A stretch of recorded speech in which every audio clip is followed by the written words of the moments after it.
బలము ఉన్నంత వరకు చేయలేదు నీ సేవను. నాకు బలము ఉన్నంత వరకు చేయలేదు నీ సేవను. బలమంతా పోయాక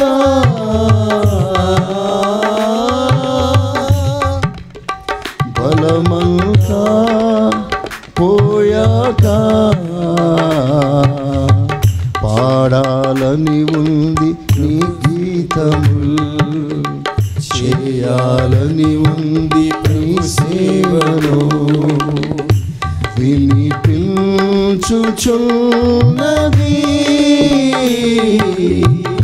కేకనాకు, ఒక కేకనాకు,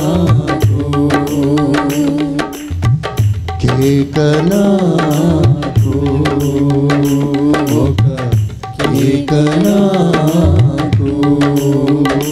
వినిపించుచున్నది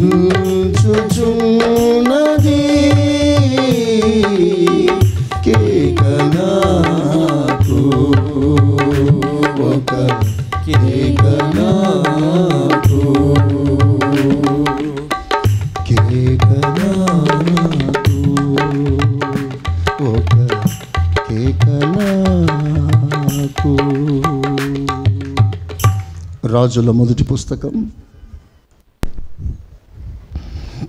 17వ అధ్యాయం మొదటి వాక్యం.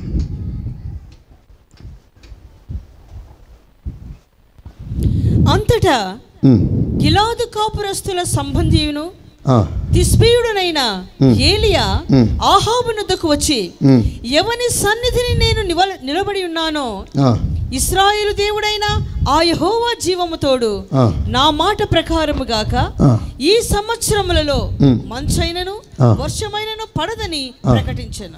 ఆమేన్, హల్లెలూయా. దైవజనుడైన ఏలియా దేవుని కొరకు మహారోషము కలిగిన ఒక సేవకుడు, ఒక దేవుని బిడ్డ, మహాపౌరుషము గలవాడు. తాను చెప్పే ఒక అద్భుతమైన సాక్ష్యం, నేను ఎవని సన్నిధిలో నిలిచి ఉన్నానో, నేను ఎవని సన్నిధిలో నిలిచి ఉన్నానో. ఏలియా అంటాడు, నేను దేవుని సన్నిధిలో నిలిచి ఉన్నాను. I'm standing in his presence. ఆ మాట చెప్పటానికి దైవజనుడు చాలా అతిశయంగా మాట్లాడుతున్నాడు, సాక్ష్యం కలిగి మాట్లాడుతున్నాడు. కారణం ఏంటంటే, ఆ రోజుల్లో దేవుని సన్నిధి వదిలిపెట్టి పారిపోయిన వాళ్ళ సంఖ్య వేలు.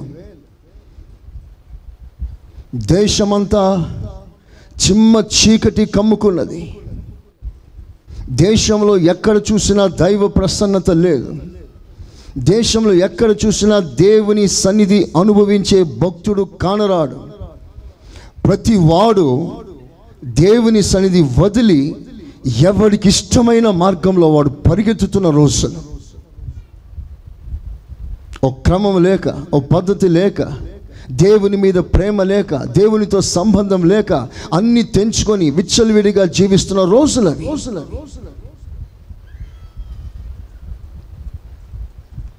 దేవుని గౌరవించేవారు లేరు, దేవుని ప్రేమించేవారు లేరు. Everybody forsaken the lord. ఆ రోజుల్లో దేవుని బాధ ఇంతంత కాదు. ఆ బాధ తన సంఘంలో తన బిడ్డలందరికీ తెలియాలని తన బాధను వ్యక్తపరచటానికి దేవుడు ఒక సేవకుని లేపాడు. చప్పలు కొడతాం ఒకసారి గట్టిగా, హల్లెలూయా. ఎంత గొప్ప అతిశయోక్తమైన మాట అది. God wants to reveal his heart to his people. దేవుడు తన బిడ్డలకి తన భారం, తన బాధ చూపించాలనుకున్నాడు. అందుకని ఒక వ్యక్తిని దేవుడు లేపాడు. దేవుడు ఎలా మండిపడుతున్నాడో ఆ తీక్షణమైన దైవ స్వభావానికి ఒక అర్థములా, ఒక ప్రతిస్పందనలా దైవజనుడైన ఏలియా నిలబడి ఉన్నాడు. చప్పట్లు కొట్టి దేవుని ఘనపరుస్తా గట్టిగా హల్లెలూయా. నిజంగా ఆ పాత్రని దేవుడు ఎన్నుకొనటానికి ఎంత భాగ్యవంతుడండి ఏలియా. What a great prestigious post as. దేవుని సన్నిధిలో నిలిచి ఉన్నాను అన్న సాక్ష్యం అతిశయంగా చెప్తున్నాడు. He was boasting. ఒకవేళ మిమ్మల్ని అడిగితే మీ అతిశయం ఏమిటి? ఏ విషయంలో మీరు అతిశయిస్తున్నారు? చాలామంది లోకరీతిగా ఈ రోజుల్లో అతిశయాలు ఏంటంటే, ఓ ట్రిప్లెక్స్ బిల్డింగ్ కట్టగలిగాను, ఓ మంచి కారు కొనగలిగాను, ₹1,00,000 జీతం సంపాదించగలుగుతున్నాను, నా పిల్లల్ని విదేశాల్లో చదివించగలుగుతున్నాను, నా పిల్లలు లోకరీతిగా ఉన్నత స్థాయిలో ఉన్నారు, పెద్ద చదువు చదివారు. వీటి యందు అతిశయించేవారు చాలామంది ఉంటారు. కార్నల్, శరీర సంబంధమైన క్రైస్తవులు. నిజమైన దేవుని బిడ్డ ఏ విషయంలో మనం అతిశయించాలి అంటే, నేను దేవునితో ఎడతెగని సంబంధం కలిగి ఉన్నాను అని చెప్పే స్థాయి మనకు రావాలి.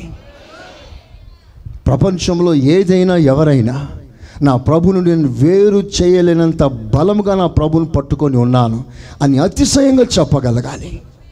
ఎన్ని నష్టాలు కలిగినా, కుటుంబంలో పలు రకాల వ్యతిరేకమైన కార్యక్రమాలు జరిగినా పర్వాలేదు, నా ప్రభుని హత్తుకొని ఉంటాను. అదే మన సబ్జెక్ట్. నా ప్రభుని హత్తుకొని ఉంటాను. I will never leave my lord at any cost. ఓ ప్రక్కన సాతాను ఎన్ని ఆఫర్లు ఇచ్చినా నా ప్రభు నేను వదులుకోలేను. ఒక మాటలో చెప్పాలంటే, దేవుని సన్నిధిలో నిలిచి ఉన్నాను అంటే అదొక వైరాగ్యం. నా దేవుడు ఎవరు అంటే వైరాగ్యం కలిగిన దేవుడు, రోషము కలిగిన దేవుడు. చేతులెత్తి రోషము గల దేవునికి ఒక మంచి స్తోత్రం చెప్పండి. చెప్పండి గట్టిగా. నువ్వు ఎవరి సన్నిధిలో ఉండాలి అని దేవుడు ఆశిస్తున్నాడంటే, ఆ రోషము గల దేవుని సన్నిధిలో నువ్వు నిలబడాలి. ఆయన నిన్ను చూడాలి, ఆయన నీ స్వరం వినాలి, ఆయన నీతో సంబంధం కలిగి ఉండాలి, ఆయన నీతో సహవాసం చేయాలి. ఎడతెగని ఆ బంధం నీవు ఆయనతో కలిగి ఉండాలి. అలాగున దేవుడు నా సన్నిధిలో నిలిచే వాళ్ళు ఎవరైనా ఉన్నారా అని ప్రేమతో మనల్ని ఆహ్వానిస్తున్నాడు. యేసయ్యకు స్తోత్రం. చెప్పండి గట్టిగా. నిజంగా వైరాగ్యం కలిగిన ప్రతి దేవుని బిడ్డ తన మనసులో ఉన్న వైరాగ్యం ఎలా ప్రత్యక్షపరచాలి అంటే, ఆయన సన్నిధిలో నిలిచి ఉన్న అనుభవాన్ని, నాటబడిన అనుభవాన్ని సమృద్ధిగా నువ్వు చూపించగలగాలి. నువ్వు కాదు, అనేకులు నిన్ను గూర్చి ఏమని చెప్పాలంటే, అతడు దేవుని సన్నిధిలో నాటబడిన ఒక వ్యక్తి అయ్యా. Praise the lord. ఆ సాక్ష్యం మనల్ని గూర్చి మన సంఘస్థులు బయటి వాళ్ళు చెప్పగలగాలి. ఆయనకి ఎన్ని బాధలు వచ్చినా పక్కన పెడతాడండి. ఆయనకి దేవుడే కావాలండి ముఖ్యం. నేను ఎప్పుడు ఒక మాట అంటుంటాను,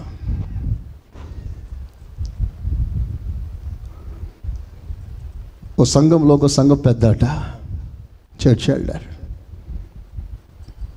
తన కుమారుడు ఆ రోజు చనిపోయాడు. ఆదివారం ఉదయకాలం, సండే మార్నింగ్ చనిపోయినప్పుడు ఆదివారం అది. ఈరోజు నా కుమారుడు చనిపోయాడే, ఆరాధనకు ఆటంకం అవుతుందేమో, ఆరాధన వాతావరణం అంతా పాడైపోతుందేమో అని మనసులో పెట్టుకొని తన కుమారుడు చనిపోయిన విషయం గుట్టు బయట రాకుండా తన కుమారుని శవాన్ని సాపలో సుట్టి మంచం మీద పెట్టేసి లాక్ వేసేసి ఆరాధనకు వచ్చేసాడు. అందరితో పాటు ఆరాధన చేశాడు. అందరు ఆత్మలో ఆనందిస్తే తను ఆత్మలో ఆనందిస్తాడు. ఆరాధన అంతా ముగించిన తర్వాత, ఆశీర్వాదం ఇచ్చిన తర్వాత అప్పుడు లేచాడు. లేచి సంఘంలో సాక్ష్యం చెప్తున్నాడు. అయ్యా, ఈరోజు ఉదయకాలం 6 గంటలకి నాకున్న ఒక్కగానో కొడుకు చనిపోయినాడయ్యా. ఆ విషయం చెప్తే మీరంతా డిస్టర్బ్ అవుతారని చెప్పలేదు. ఇప్పుడు సమాధి కార్యక్రమం చేయాలి, దయచేసి నా కుమారుని సమాధి కార్యక్రమం రండయ్యా అని అందరినీ జాలి మనసుతో పిలిస్తే సంఘం ముక్కలు ముక్కలుగా ఏడ్చి ప్రలాపించింది. ఆ భక్తుని యొక్క విశ్వాసాన్ని, నమ్మకత్వాన్ని నిజంగా దేవుడు ఆ రోజున ఎంత ఆనందించి ఉంటాడు అంటే అర్థం ఏంటంటే, తన దేవుని సన్నిధికి ఏది అడ్డు రాకూడదు, ఎవరు అడ్డు రాకూడదు. అది ఎంత బాధైనా, ఎంత నష్టమైనా, నీకు నీ దేవుని సన్నిధికి మధ్యలో ఉన్న ఈ సన్నిహితమైన ఈ సంబంధానికి తెంచగలిగిన శక్తి, పరిస్థితులు ఏది రాకూడదు. ఏదైనా తర్వాత ముందు నీకు దేవుడు. స్తోత్రం చెప్పండి గట్టిగా, చెప్దామా గట్టిగా, ఇంకా గట్టిగా, మనస్ఫూర్తిగా. ఈ మాటలు నేను అప్పుడప్పుడు ఎందుకు చెప్తానంటే, అందరి జీవితంలో ఏదో నష్టం, బాధ కలుగుతుంది. నేను ఈ ప్లాట్ఫామ్ దిగినానంటే నాకు ఎలా ఆదరించాలో కూడా నాకు తెలియదు, ఎలా ధైర్యం చెప్పాలో, ఎలా మాట్లాడాలో కూడా నాకు తెలియదు. అందుకని ఆత్మదేవుడు నా పక్షం నిలబడి మాట్లాడుతున్న ఈ సమయంలోనే కొన్ని విలువైన మాటలు, అనుభవాలు నేను మీకు పంచి పెడతాను. దానిని మీరు ఒక ముత్యములుగా మనసులో పెట్టుకోవాలి. తగిన సందర్భం వచ్చినప్పుడు ఆ విత్తనాన్ని బయటికి తీసి దేవుని సన్నిధిలో నాటాలి. చప్పట్లు కొట్టి దేవుని కనపరుస్తామా? హల్లెలూయ, హల్లెలూయ. చెప్పండి గట్టిగా. విడదీయలేరెవరు నన్ను నీ నుండి, విడిపోను నేను నీ ప్రేమ నుండి, విడదీయలేరెవరు నన్ను నీ నుండి, విడిపోను నేను నీ ప్రేమ నుండి. కంట తడిపిన ఆదరణ అందుకున్న తారలినా ఉంటాను ఊపిరి ఆగేదాకా, ఉంటాను ఊపిరి ఆగేదాకా. హల్లెలూయా,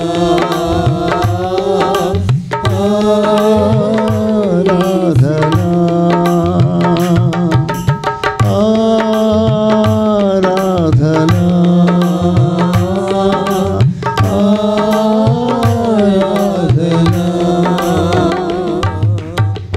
ఆమేన్.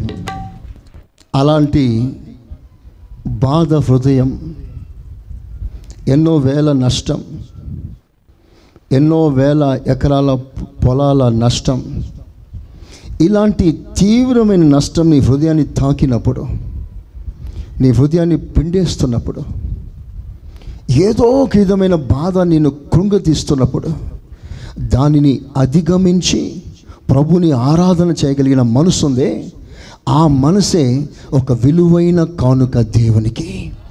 చప్పట్లు కొట్టి దేవుని కనపరుస్తాను. అసలు ఆరాధన అనే మాటకు అర్థమే అది.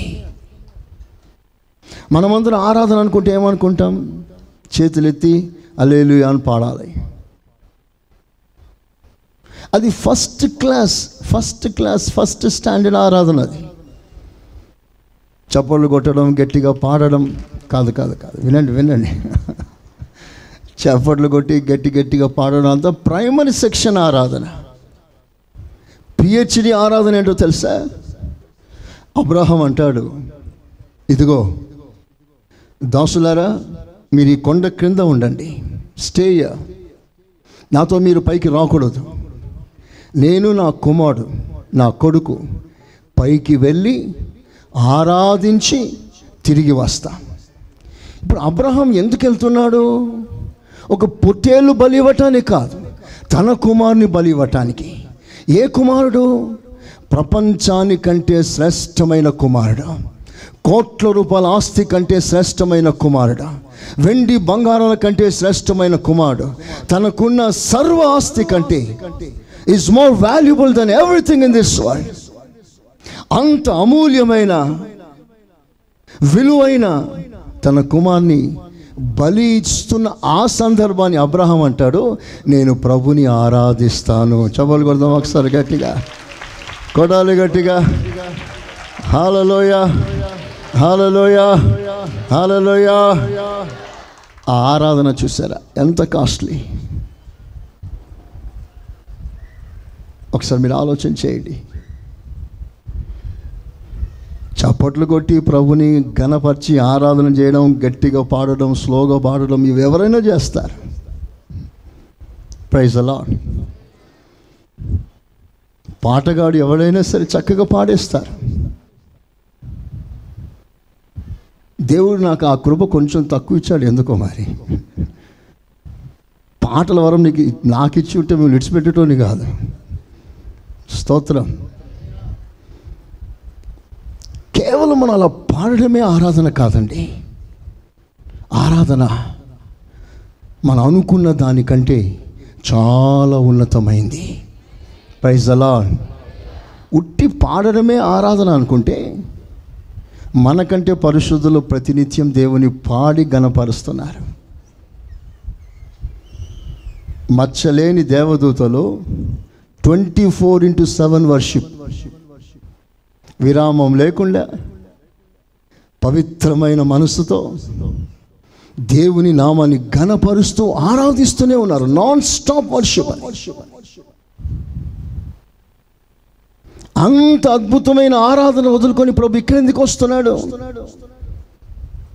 మన ఆరాధనలో కేవలం శబ్దం, ఒక పాట, చేతులెత్తడం ఇంతే అయితే దానికి దీనికి పెద్ద తేడా లేదు. దేవుడు అంతకంటే శ్రేష్టమైన ఆరాధన మన దగ్గర ఆశిస్తున్నాడు. చప్పట్లు కొడదాం ఒకసారి గట్టిగా. హల్లెలూయా. ఆరాధన ఏంటంటే నీకు మనసులో ఎంత బాధ ఉన్నా, ఎంతమంది వేరు చేసినా, ఎంతమంది పొడిచినా, ఎంతమంది హాని చేసినా, ఎంతమంది నీకు విరోధంగా మాట్లాడినా, ఆ మాటల బాధ నీ గుండెల్లో తాకి నిన్ను వేధిస్తున్నా, ఆ వేదన మూట కట్టి పక్కన పెట్టేసి నీ దేవుణ్ణి మనసారా సంతోషంగా పూర్ణ మనసుతో నువ్వు ఆరాధన చేస్తున్నవే, ఆ ఆరాధన దేవుడు ఎంత మెచ్చుకుంటాడంటే నిజంగా అట్టి ఆరాధన కేవలం లక్ష్యం ఉంచటానికి దేవుడు తానే పరిగెత్తుకొని దిగి వచ్చేస్తాడు. ఇక్కడ 1000 మంది ఉన్న ఆ 1000 మందిలోంచి ఒక్కరే అలాంటి ఆరాధన చేసే స్థితిలో ఉన్న ఆ ఒక్కరి కొరకైనా ప్రభు వస్తాడు. చేతులెత్తి ఆమెనంటారా? చబలు హుషారుగా. నేను వెళ్ళి నా కొడుకుని బలి అర్పించి వస్తాను అని చెప్పే ఆ పదాన్ని, నేను వెళ్ళి నా దేవుని మ్రొక్కి, ఇంగ్లీష్లో వర్షిప్, ఆరాధన చేసి వస్తాను. ఆరాధనకి ఎంత లోతుందండి, ఎంత డెప్త్ ఉంది, ఎంత వెయిట్ ఉంది. అలాంటి ఉన్నతమైన ఆరాధన దేవుడు మనందరికి అనుగ్రహించునుగాక. చెప్పండి గట్టిగా. ఎవని సన్నిధిలో నేను నిలిచి ఉన్నాను. ఇప్పుడు ఏలియా దేవుని సన్నిధిలో నిలిచి ఉండుట పరలోకానికి అంగీకారం. He was accepted by the Lord. ఆ అంశం చాలా ప్రత్యేకమైన ఒక ప్రాముఖ్యమైన అంశాన్ని నీ ముందు తీసుకొచ్చి పెడుతుంది. ఏలియా దేవుని సన్నిధిలో నిలబడి ఉన్నప్పుడు ఆయన నిలిచిన అనుభవం, ఆయన మాట్లాడిన ప్రతి మాట పరలోకం ఒక ఎకోలా స్పందిస్తూ ఆమేన్ ఆమేన్ ఆమేన్ దేవుడు అంటున్నాడు. ఏలియా అంటాడు, నా సెలవు లేకుండా మంచే కానీ వర్షమే కానీ పడదు అంటాడు. వెంటనే దేవుడు, నువ్వెవరు ఆ మాట అంటానికి అన్నాడా? ఆమేన్ అన్నాడు. స్తోత్రం చెప్తారా గట్టిగా? మోకరిస్తాడు. చిన్న ప్రార్థన, నేను ఈ సేవకుడనైతే, నేను దైవజనుడనైతే అగ్ని దిగి రావాలి. జస్ట్ ఇట్స్ అన్ కమాండ్, అగ్ని దిగి రావాలి అన్నాడు అంతే. వెంటనే దేవుడు ఆమేన్ అన్నాడు. గగనం చీల్చుకొని దేవుడు దిగి వచ్చేసాడు. స్తోత్రం చెప్పండి గట్టిగా. హల్లెలూయా చెప్పండి హుషారుగా. That shows that he was accepted by the lord. ఇప్పుడు మనమంతా వచ్చాం. మీ రాక దేవునికి అంగీకారమా? మీ పాట దేవునికి అంగీకారమా? మీ ఆరాధన దేవునికి అంగీకారమా? మీ కానుక దేవునికి అంగీకారమా? ఒకసారి ఆలోచిస్తాం.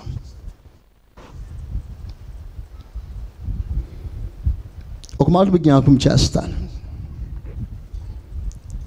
యేసు ప్రభు ఒక ఇంటికి వెళ్ళాడు. ఆ ఇంట్లో యేసు ప్రభు కూర్చున్నాడు. ఆ ఇంట్లో మార్త చాలా ప్రయాసపడుతుంది ప్రభుకి ఏదో ఇవ్వాలని. ఏ బజ్జీలు చేస్తుందో, ఏ పకోడీలు చేస్తుందో తెలియదు. స్తోత్ర. చాలా కష్టపడుతుంది, చెమటలు కారిపోతుంది. మరియా ఉంది, కనీసం ఉల్లిపాయ కోయటానికైనా సహాయం చేయట్లేదు. శుభ్రంగా పోయి కూర్చుంది ప్రభు దగ్గర.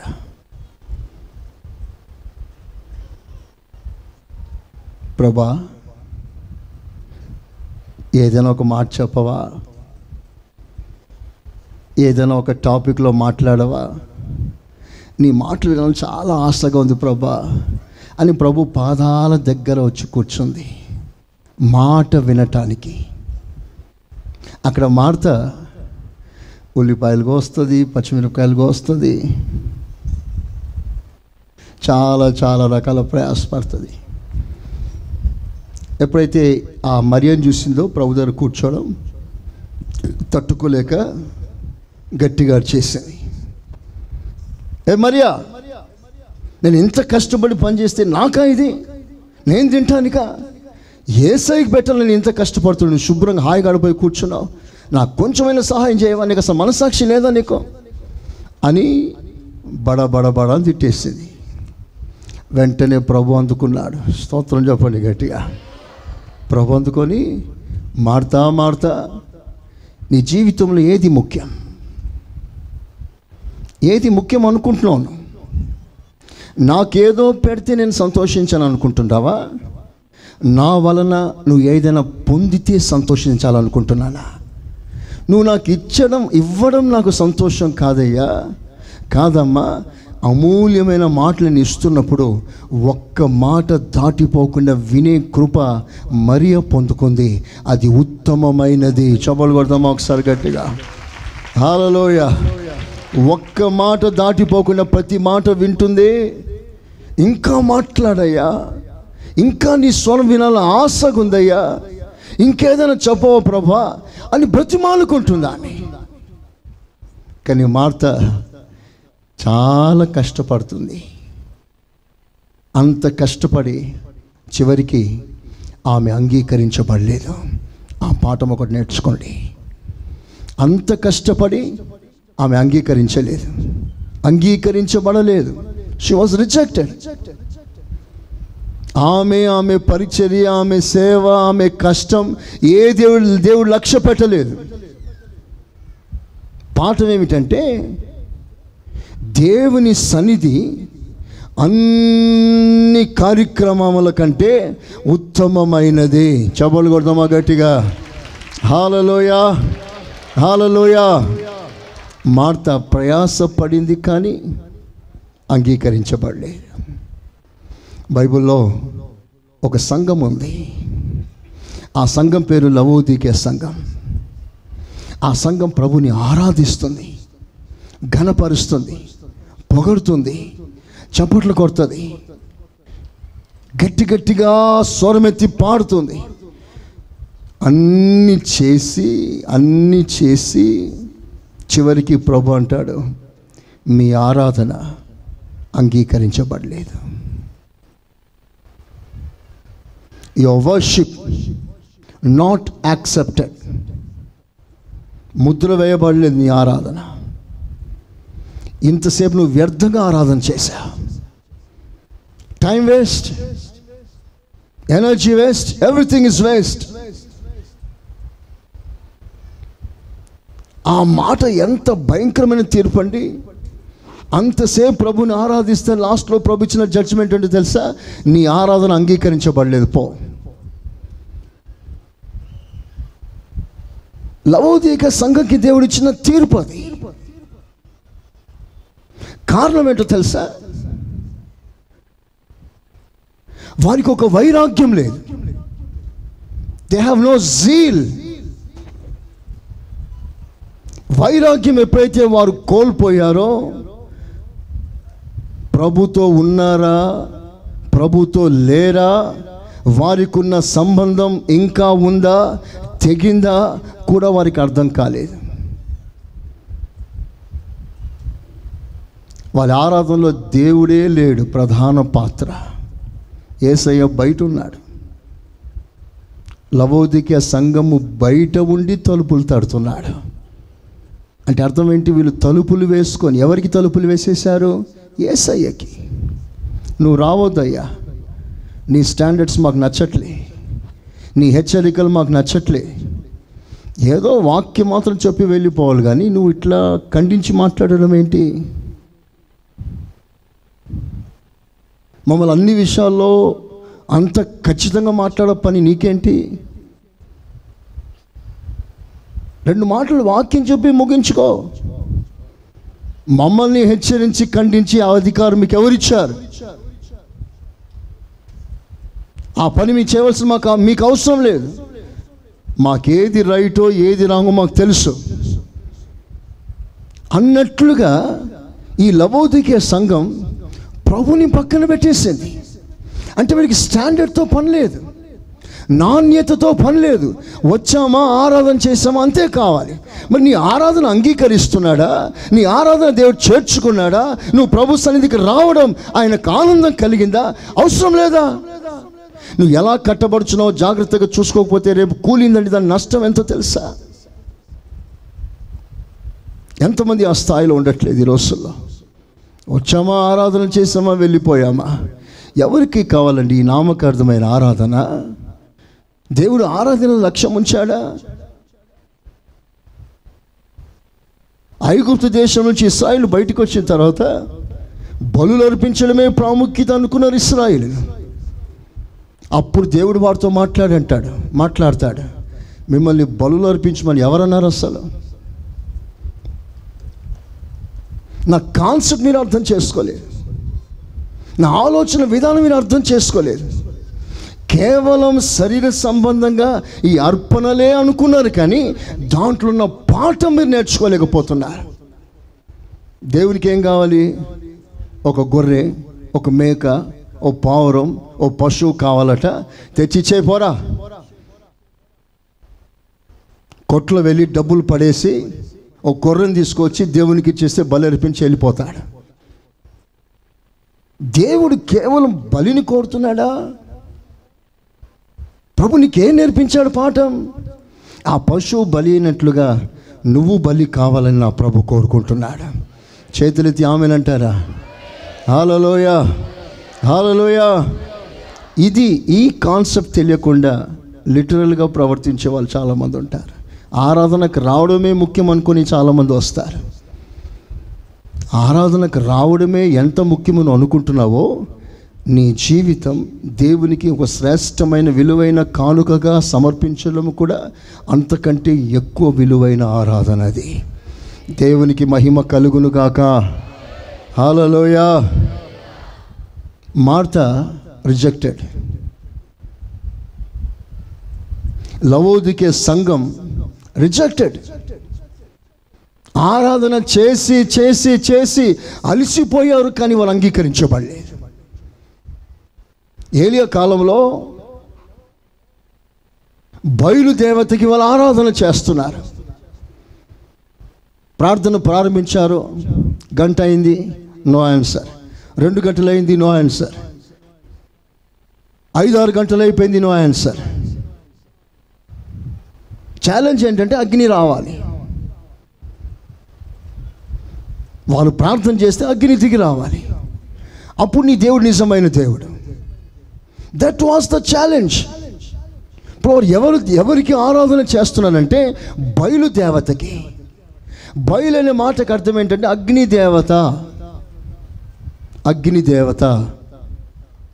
అగ్నిదేవతని బలిపీఠం మీద పెట్టి అగ్ని కొరకు ప్రార్థన చేస్తున్నారు. పేరగ్నే కానీ అగ్ని లేదు అందులో. నేతి బీరకాయలో నెయ్యి లేనట్లు. స్తోత్రం. పేరే అగ్ని కానీ అగ్ని లేదు. శరీరాన్ని పొడుచుకుంటున్నారు, కత్తితో గుచ్చుకుంటున్నారు. ఒక్కసారి ఆలోచించయ్యా అంటారు. రక్తమంతా కారిపోయినట్లుగా వాళ్ళు అంగి వర్షిప్ చేశారు. పెద్ద పెద్ద సౌండ్తో వర్షిప్ చేస్తారు. No answer. నేను అంటాను, దేవునితో సంబంధం లేకుండా దేవుని బయట పెట్టేసి వాళ్ళ ఆరాధన చేసినంతగా ప్రయాసపడ్డా కష్టపడ్డా వాళ్ళకి మనకి ఏ తేడా ఉండదు.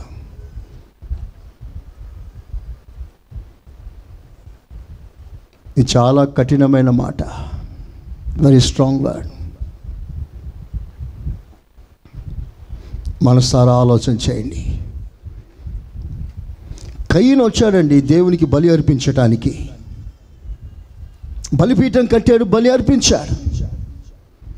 కానీ దేవుడు కయీనే కానీ కయీను అర్పించిన అర్పణమైందే కానీ లక్ష్యం ఉంచక తోసేశాడు. బలి అర్పించి కూడా నిరాకరించబడిన వాడు కయీను. ఇది మనకందరికీ పాఠం కాదా? ఆరాధనకు వచ్చి కూడా ఆరాధన అంగీకరించబడకపోతే ఆ బాధ ఎంత పెద్దది. అన్నిటికంటే ముఖ్యంగా ఇశ్రాయేలు ఉన్నారు బైబిల్లో. ఇశ్రాయేలు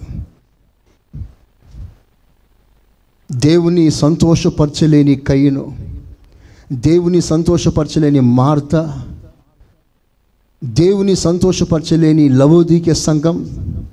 ఇశ్రాయేలు కూడా అదే కోవకు చెందినవారు. ప్రయాణం చేశారు, ప్రభుతో సహవాసం చేస్తారు, రోజు మన్నా తింటారు, రోజు మేఘం కింద నడుస్తారు, రాత్రంతా అగ్ని కింద నడుస్తారు, బండలోంచి క్రీస్తుకు సాదృశ్యముగా ఉన్న ఆ బండలోంచి నీళ్లు తాగుతారు. అన్నీ ఆత్మీయంగా అనుభవిస్తున్న స్థాయి వారిదైనా వారిలో ఏ ఒక్కరు దేవుని సంతోషపరచలేదు. They never pleased God. Bible సెలవిస్తుంది, వారిలో అనేకులు దేవునికి ఇష్టలుగా లేకపోయిరి. ఎవరని ఇష్టలుగా లేకపోయింది? బాప్తిస్మం పొందిన వారికి సాదృశ్యమైన ఇశ్రాయేలు. మేఘం కింద అగ్ని కింద నడిచిన వారు. అనేక మార్లు దేవుని మహిమను చూసి దేవుని స్వరాన్ని నేరుగా విన్న ప్రజలు, దేవుని మహత్తర శక్తిని కన్నులార చూసి చెవులార విని వారి మనసారా అనుభవించారు. దేవుడు ఎంత గొప్పవాడు, ఎంత బలవంతుడు, ఎంత రౌష్యం కలిగిన వాడు వాళ్ళు తేటగా కళ్ళతో చూసి కూడా వారు దేవుని సంతోషపరచలేకపోయారు. ఏమైపోయారు? వాళ్ళందరూ అరణ్యంలో రాలిపోయారు. వారికి జరిగినట్లుగా మీకు జరగకుండానట్లుగా జాగ్రత్త పడండి అన్న హెచ్చరిక పలుమార్లు దేవుని వాక్యంలో దేవుడు రాసి పెట్టాడు. దేవునికి మహిమ కలుగునుగాక. ఆమేన్. చెప్దామా గట్టిగా? ఇంకా గట్టిగా హల్లెలూయా, హల్లెలూయా. దేవుని సన్నిధిలో నిలిచి కూడా అంగీకరించని బడని వాళ్ళు ఎంతోమంది ఉన్నారు బైబిల్లో. కానీ ఏలియా దేవుని సన్నిధిలో నిలిచి అంగీకరించబడ్డాడు. ఏలియా పలికిన ఏ ఒక్క మాట తప్పిపోలేదు. Praise the lord. చనిపోయిన శవం మీద కూడా వచ్చి బ్రతకాలి అని ఆజ్ఞిస్తే శవం కూడా బ్రతికి కూర్చుంది. So great was his anointing. దీని అంతటి కారణం ఏంటంటే హి was standing in the presence of God. ఆ సెన్స్, ఆ conscious, it was very great great great concept. నేను దేవుని సన్నిధిలో ఉన్నాను, నేను దేవుని సన్నిధిలో నాటబడ్డాను. ఏలియా గొప్ప గొప్ప కార్యాలు చేశాడు. ఒకరోజు దేవుడు ఏలియాతో, ఏలియా అగ్ని దింపావు, నీ మాట వలన ప్రకృతిపై అధికారం చూపించావు, నువ్వు మాట్లాడగా నా స్వరముల ప్రకృతి విని నీ మాటకు స్పందించింది. నీ మాటని అంత గౌరవించాను, అంత ఘనపరచాను. అయినా నువ్వు కొంత తగ్గింపు నేర్చుకోవాలి. There is an great need to learn humility. ఇప్పుడు దేవుడు అంటాడు, ఏలియా నువ్వు వెళ్ళి కెరీతు వాగు దగ్గర దాగి ఉండు, దాగి ఉండు. Go and hide your self. అప్పుడు ఏలియా ఏ స్థాయిలో ఉన్నాడో తెలుసా? గుండెల్లో మంట మంట మండుతుంది. ఎవరినైనా ఫైర్ చేసే స్థాయిలో ఉన్నాడు. రాజుకు భయపడడు, రాణికి భయపడడు, సైన్యానికి భయపడాడు. 450 మంది ప్రవక్తలను ఒంటరిగా ఛాలెంజ్ చేసి వాళ్ళు ఎదుర్కొని ఛేదించాడు. No fear in his heart. ప్రకృతిని కన్నెర్ర చేస్తే లోబడుతుంది. సైన్యమంతా ఓ పక్కన, రాజు ప్రక్కన, రాణి ప్రక్కన నిలబడితే ఏలియా ఒక్కడు solo, single man, one man army. వాళ్ళందరూ ప్రక్కన ఉన్నాడు. ఇస్రాయేల్లో ఏ ఒక్కడు సపోర్ట్ చేయలేదు ఏలియాని. సత్యం తెలియదా ఇస్రాయేల్కి? జీవం గల దేవుడు దేవుడు ఒక్కడే అనే సంగతి వాళ్ళకి తెలియదా? తెలిసి కూడా ఎందుకు రాలేదు? ఉంటారు అలాంటి వాళ్ళు మనతో ఎల్లప్పుడూ న్యూట్రల్గా ఉంటారు.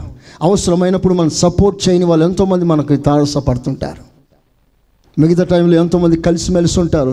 అవసరమైన సమయంలో అందరూ చేయి వదిలిపెట్టే పరిస్థితులు అందరికీ వస్తాయి ఇంచుమించు. బాధపడకు.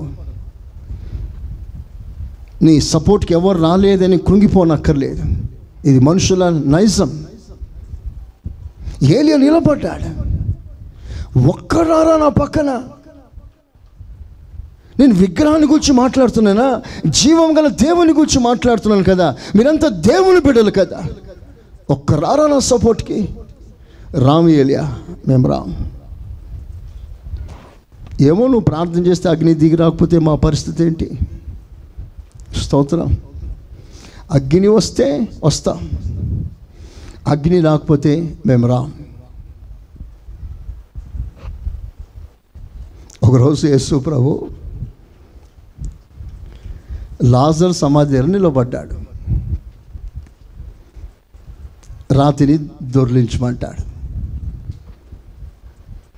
మొత్తం గుంపు కూడారు.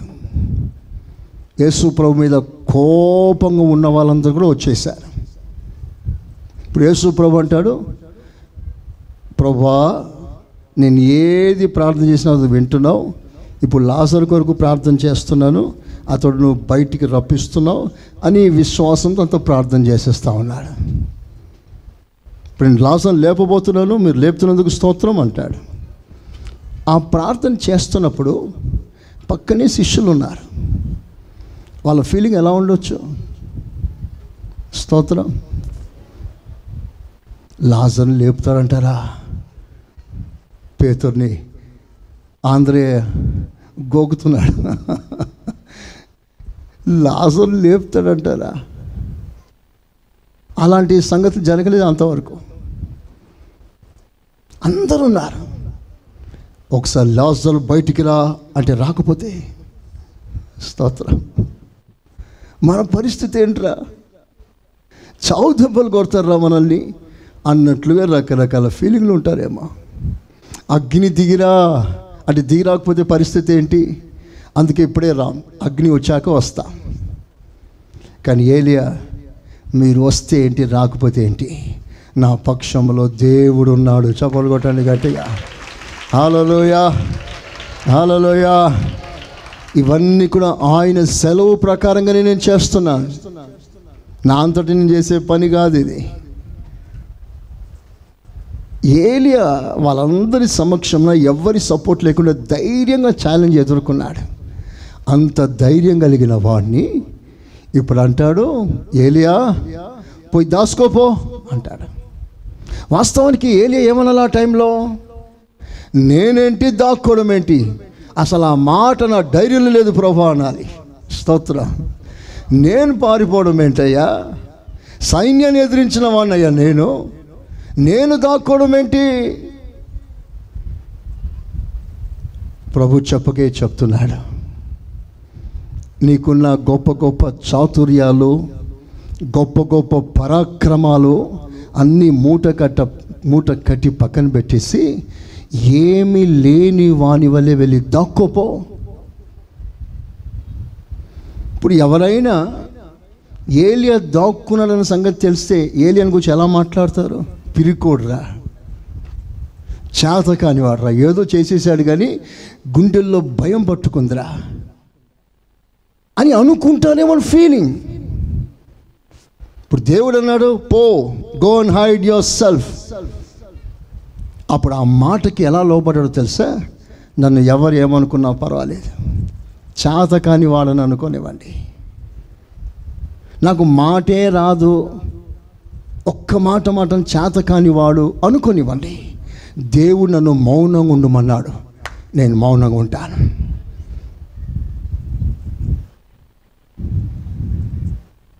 ఎదుటోడు పటపట పటపట మాట్లాడిస్తాడు. మాటకారి, చమత్కారి, పెద్ద మాయగాడు ఏమైనా మాట్లాడతాడు, బడబడబడ మాట్లాడిస్తాడు. కానీ దేవుడు నిన్ను మాత్రం మాట్లాడే సెలవు ఇవ్వలేదు, మౌనంగా ఉండు అన్నాడు. లోపల పొంగుతుంది, వాడు ఒకటంటే నేను రెండు అనాలి, వాడు ఒక్క దెబ్బేస్తే నేను రెండు దెబ్బేయాలి, పొంగుతుంది. కానీ దేవుడు ఏమన్నాడు? మౌనంగా ఉండు. ఇప్పుడు అందరూ ఏమంటారు? వాడు అన్ని మాటలు మాట్లాడినా ఒక్క మాట చేతకాని మనిషి, ఏదో చేసి ఉంటుంది, అందుకే మౌనంగా ఉంది. ఏం చేయకపోతే ధైర్యంగా మాట్లాడేది కదా. మరి ఇట్లా కూడా మాట్లాడే వాళ్ళు ఉంటారు. ఎలా మాట్లాడినా సరే దేవుడు నిన్ను మౌనంగా ఉండమన్నాడు. నువ్వు మౌనంగా ఉండడమే నీకు అలంకారము. చపలు కొట్టండి గట్టిగా. హల్లెలూయా. చేతులెత్తి ఆమేనంటారా? చెప్తారా గట్టిగా? హల్లెలూయా, హల్లెలూయా. ప్రేమించుటే నీ గుణమా, తలవంచుటే నీ చిత్తమా. ప్రేమించుటే నీ గుణమా, తలవంచుటే నీ చిత్తమా. దేశమే తెలియదా నీకు, కోపమే రాదా నీకు. దేశమే తెలియదా నీకు, కోపమే రాదా నీకు. ప్రేమించుటే నీ గుణమా, తలవంచుటే. అందరం పాడదాం ఆ మాట స్వరమెత్తి. ప్రేమించుటే నీ గుణమా,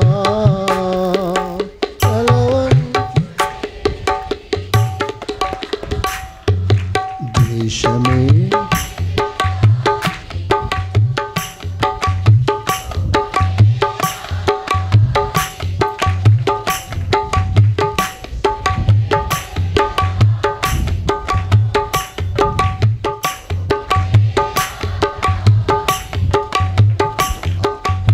ఆమేన్. ఎవరికి చెప్పాలి గట్టిగా? ఎవరికి కోపం రాదు? ద్వేషం అంటే ఎవరికి తెలియదు? చెప్పండి గట్టిగా. మరి నీకు యేసయ్యా నీకు కోపం రాదయ్యా, నాకు మాత్రం 100 కేజీలు వస్తుందయ్యా. ఆయన గురించి పాడడం కాదు, ఇప్పుడు నీ గురించి పాడగలవా? నేను పాడతాను, నాతో కలిసి ఎంతమంది పాడతారు? ద్వేషమే తెలియదు నాకు, కోపమే రాదు నాకు,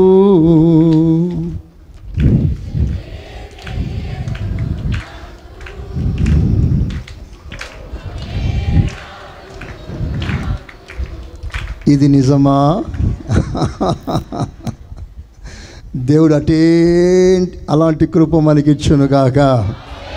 చెప్పండి హుషారుగా హల్లెలూయా. ఏలియా కేరీతు వాగు దగ్గర దాగి ఉండాలి. నీ బ్రేవరీ, నీ ధైర్య సాహసాలు పక్కన పెట్టినైనా చాత కాని వాని వలె మౌనంగా దాగి ఉంటా. It's my command. ఓకేలా అలాగే చేస్తాను. తర్వాత ఆ వాగు ఎండిపోయింది. ఆ వాగు నీళ్లు పారుతూ ఉన్నప్పుడు, తినటానికి ఆహారం లేనప్పుడు దేవుడు కాకిని పిలిచాడు. కాకిని పిలిచి, ఇదిగో నా సేవకుడు కేరీతు వాగు దగ్గర ఉన్నాడు. దేశమంతా రొట్టె ముక్క కొరకు కొట్టుకొని వస్తుంది. దేశంలో ఎక్కడ రొట్టె ముక్క లేదు. కానీ నా సేవకునికి మాంసం పొరపాటున ఒక్క పూట కూడా తగ్గటానికి వీలు లేదు. టైం టు టైం మటన్ పెట్టు అన్నాడు. స్తోత్రం చెప్పండి గట్టిగా. వా, పాస్టర్కి ఎంత గొప్ప సేవ అండి. స్తోత్రం.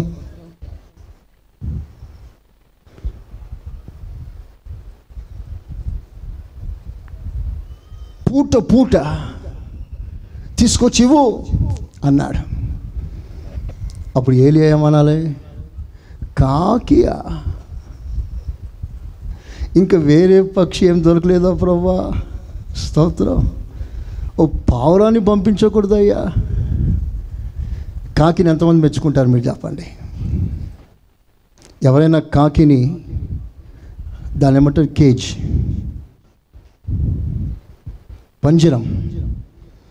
పంజరమా పింజరమా? పంజరం. ఎప్పుడైనా ఎవరైనా కాకిని పంజరంలో చూసారా? మీరు ఎంతమంది కాకి అంటే ఇష్టం?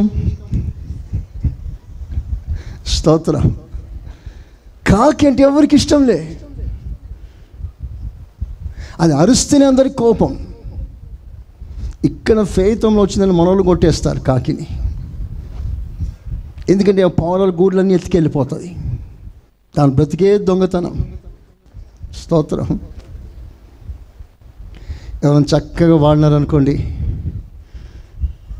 చక్కగా, స్తోత్రం, కోకిలగా కాదు, మరోలో పాడితే ఏమంటారు? కాకిలా పాడుతున్నాడు చూడు మనిషి అంటారు. ఇంటి మీదకి కాకి కూర్చిందనుకో, ఏదో అశుభం జరుగుతుంది, పో పో అని ఇలా కొట్టేస్తారు. సరే, ఆ కాకి ఏదైనా మంచి ఫుడ్ తింటుందా? స్తోత్రం. క్లీన్ భోజనం తింటుంది ఎప్పుడైనా? మీరు చెప్పండి, ఏం తింటుంది?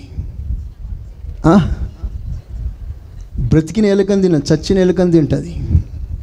స్తోత్రం. ఎక్కడ పీను కనిపిస్తే అక్కడికి వెళ్ళిపోయి తింటూ ఉంటుంది. శుభ్రంగా హాయిగా మటన్ బిర్యానీ తిన్నట్టు తింటుంది. ఆ కాకి ఇప్పుడు ఎవరికి భోజనం వండించాలి? చెప్పాలి గట్టిగా. భోజనం పెట్టే దగ్గర కూడా దేవుడు తగ్గిస్తున్నాడు. చేతులు ఎత్తి స్తోత్రం చెప్పండి. చెప్పాలి గట్టిగా. సరే, కాకిని పిలిచాడు అనుకోండి దేవుడు. నా సేవకునికి రాజభవనంలో మటన్ వండుతున్నారు, మాంసం, నువ్వు వెళ్ళి ఆ మాంసం తీసుకెళ్ళి నా సేవకునికి ఇవ్వు అంటే, ఆ కాకి ఒకవేళ దేవునితో మాట్లాడితే ఏం మాట్లాడి ఉంటుంది? నేనేంటి, ఇవ్వడం ఏంటి నాయనా? స్తోత్రం. అది నా డైరీలోనే లేదయ్యా, నా స్వభావమే కాదు. పిల్లలు రొట్టె ముక్కలు తీసుకువస్తాను, టప్పు నుంచి తీసుకెళ్ళిపోతుంది కాకి. దాని గుణం లాక్కోవడమే. స్తోత్రం. ఇవే గుణమే లేదు దానికి, ఇచ్చే మనసే ఉండదు. నేనెందుకు నాయనా? అప్పుడు దేవుడు అంటాడు, నిన్ను పెట్టి ఈ సంఘానికి ఒక పాఠం నేర్పించాలనుకుంటున్నానయ్యా. స్తోత్రం. ఏంటి ప్రభా, ఏం పాఠం నేర్పిస్తావు? అసాధ్యమైన దానిని సాధ్యం చేసే దేవుణ్ణి నేను. చప్పలు కొట్టండి గట్టిగా. హల్లెలూయా. బిగబట్టేవాణిని కూడా ఇచ్చేవాణిగా నేను చేస్తానయ్యా. స్తోత్రం చెప్పండి గట్టిగా. హల్లెలూయా.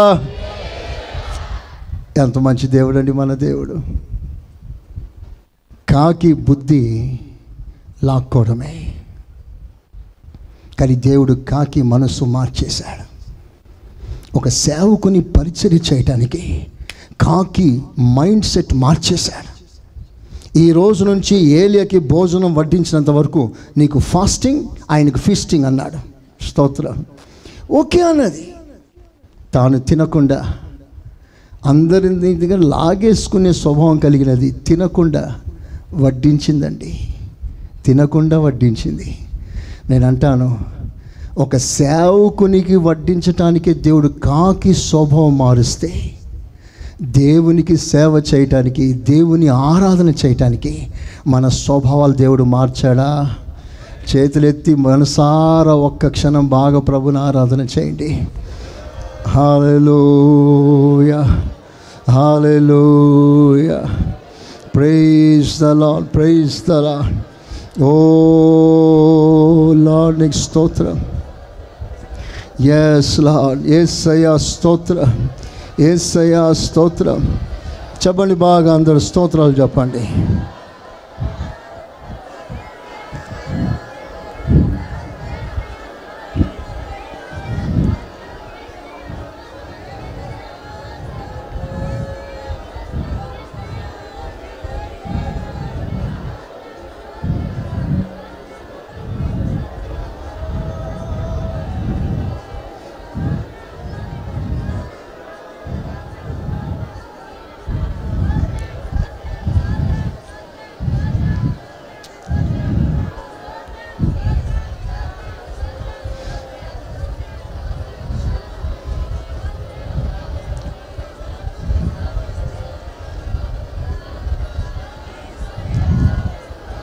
మహిమలో నుండి మహిమలోనికి నన్నీలలో ఎదిగించవా.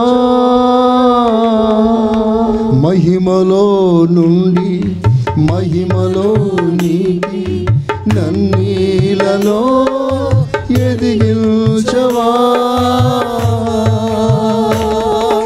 మహిమగల నా యేసు రాజా, నీవలే నన్ను మార్చవా. మహిమగల నా యేసు రాజా, నీవలే నన్ను మార్చవా.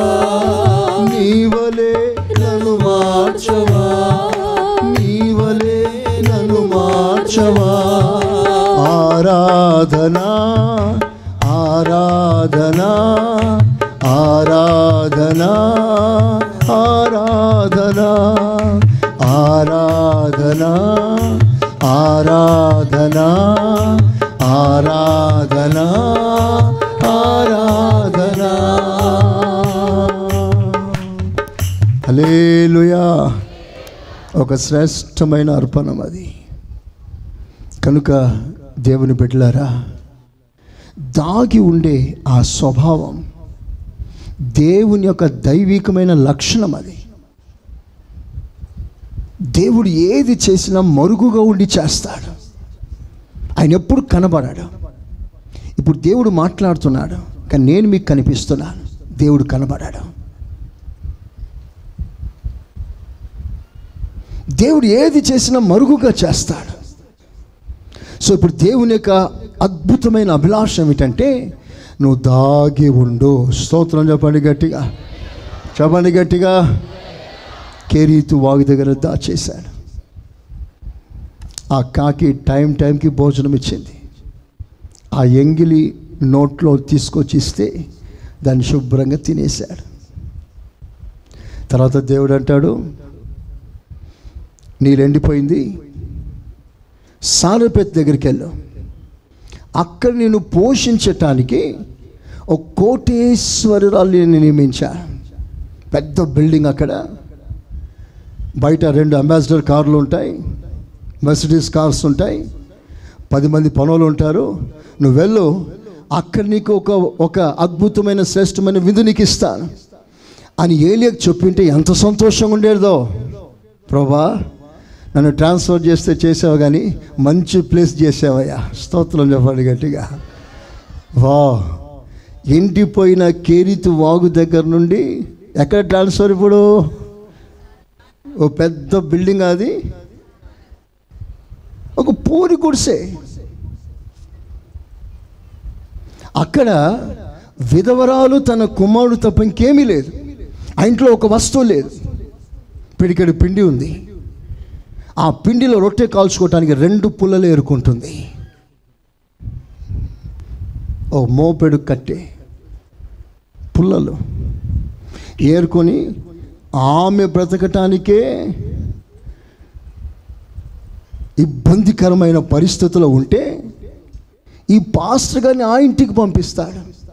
ఇప్పుడు నిజంగా చెప్పండి, ఇప్పుడు నాకు ఆకలైంది, దేవుడేమో మిమ్మల్ని మీరు బాగా పూరి కుర్చీలో ఉన్న ఒక ఇంటికి నన్ను పంపించాడు.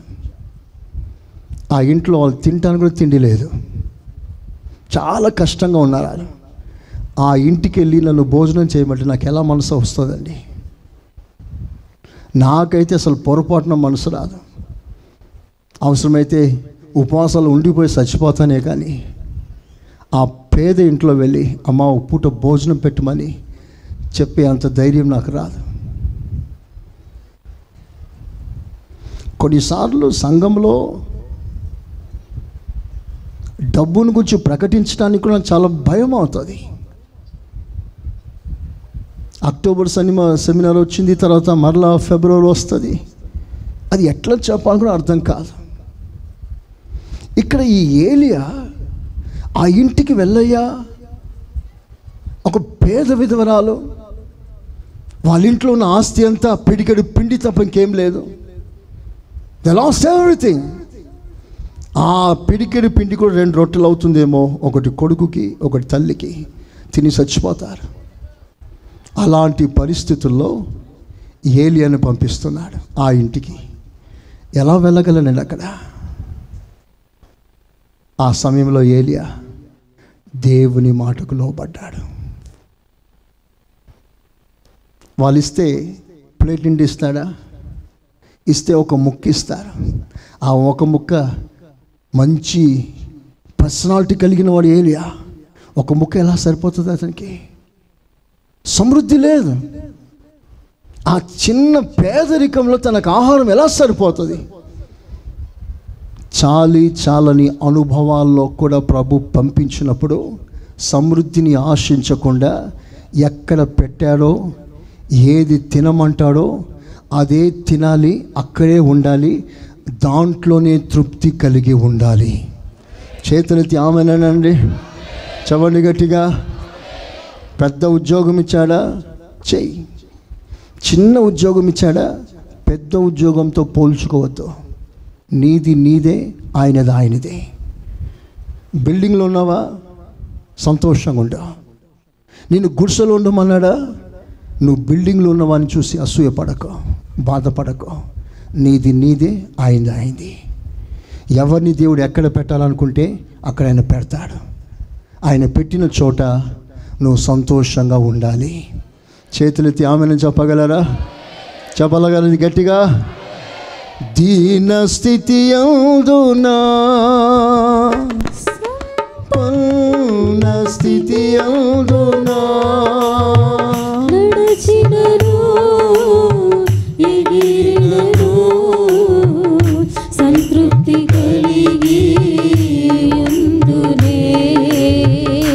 దీన స్థితి యందునా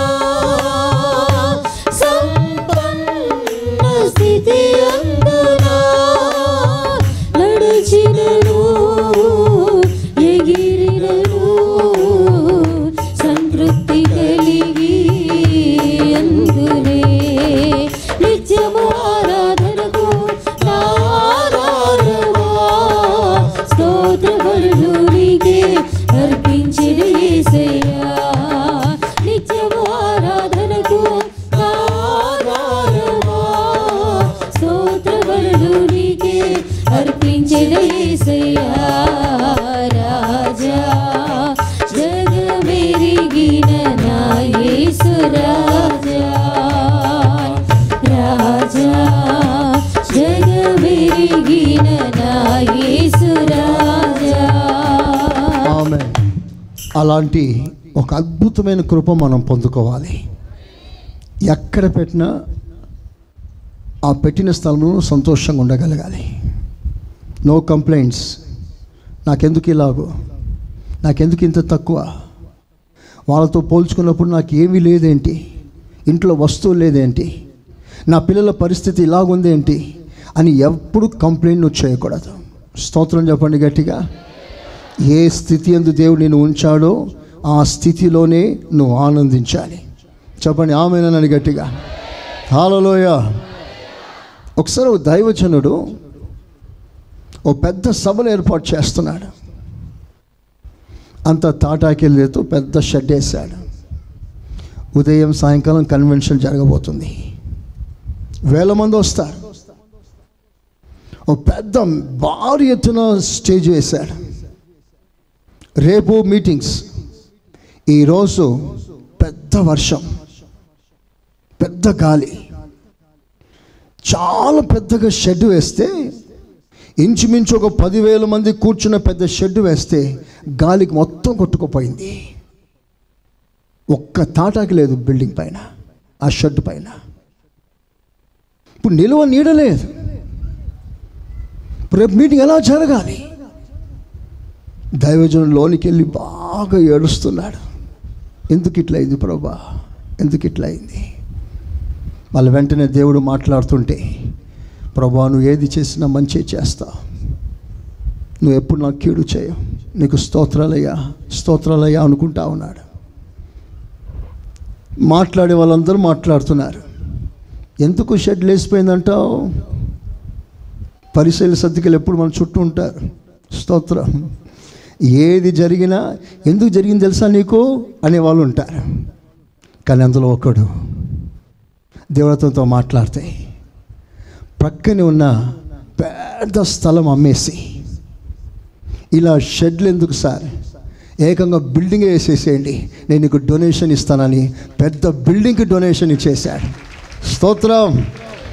ఓ పెద్ద మందిరం కట్టేశాడు ఆ సేవకుడు. ఒకవేళ ఆ రోజు ఆ తుఫాన్ రాకపోతే, స్తోత్రం, షెడ్ కూలకపోతే ఆ బిల్డింగ్ వచ్చేదా?